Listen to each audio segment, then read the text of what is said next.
Hi, and welcome back to the 40-day challenge and embracing the race. I won't lie, I have absolutely no idea what day this is.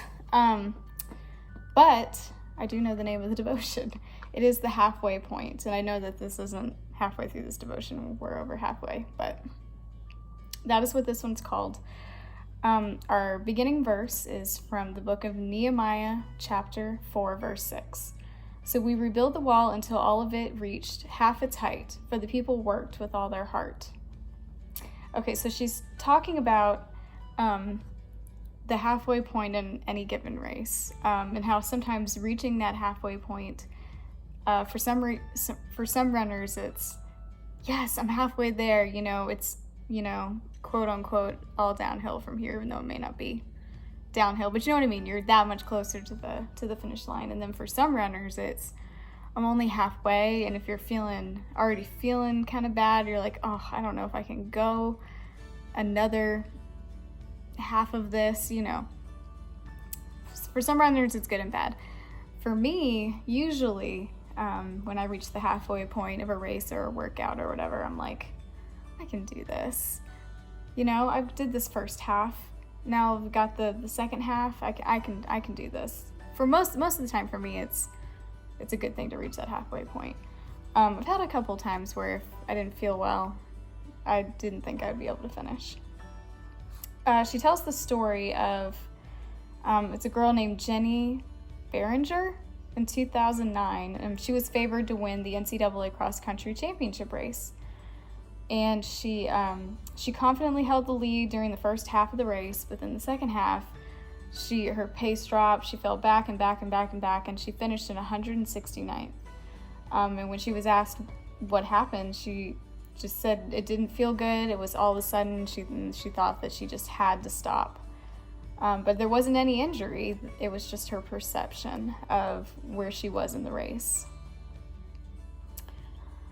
And then she, bringing it around to God's Word, she talks about the story of Nehemiah and how they needed to rebuild Jerusalem's broken walls. And so he came up with a plan, even though it felt like an impossible task, for him and his people to, it looks like, build for 26 straight days in a building project. But their enemies were all around them, taunting them and threatening them, trying to discourage them.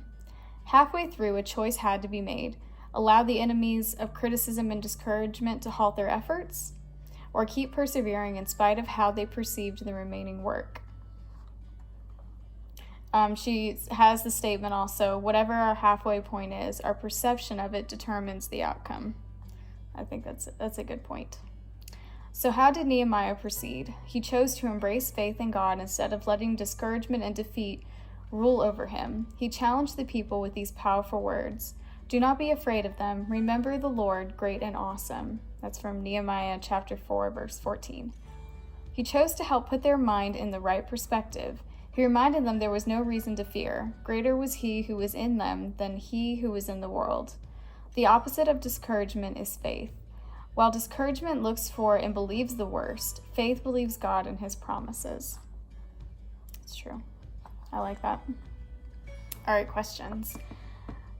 Identify a time in your life when you reached a halfway point. How did you proceed? Time that I had a halfway point.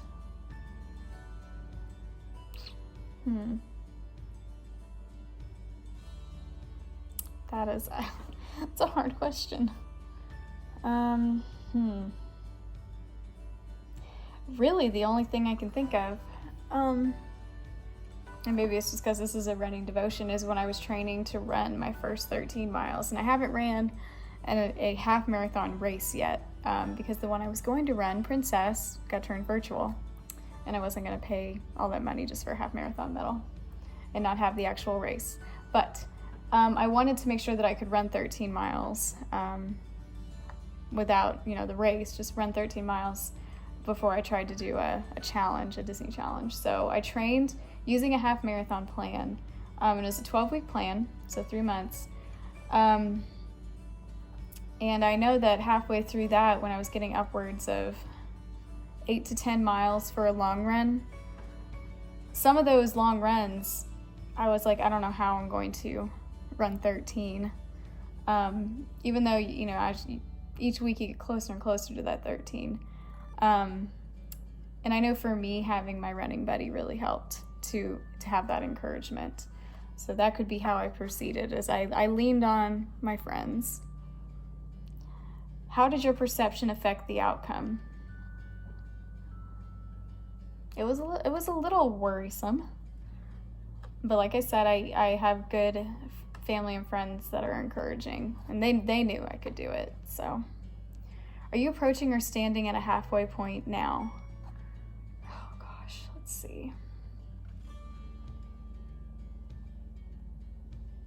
I guess being at this point in the COVID saga is almost like a halfway point, if you want to really think about it that way. We have a vaccine, and you have the whole wear a mask and sanitize, and they have things in place to help protect ourselves, but we're wondering when things, or if things, will ever go back to normal. So we'll see. So I guess that could be considered a halfway point.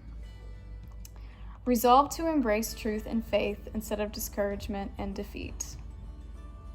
That can be really hard sometimes. When you, like we talked about in days previous, when you can't really see where the future is going, sometimes it's hard to have that truth and faith. But that's what God's word's for. It's something to lean on. She ends with a verse from Deuteronomy chapter 31, verse 8. It is the Lord who goes before you. He will be with you. He will not leave you or forsake you. Do not fear or be dismayed. And that's true.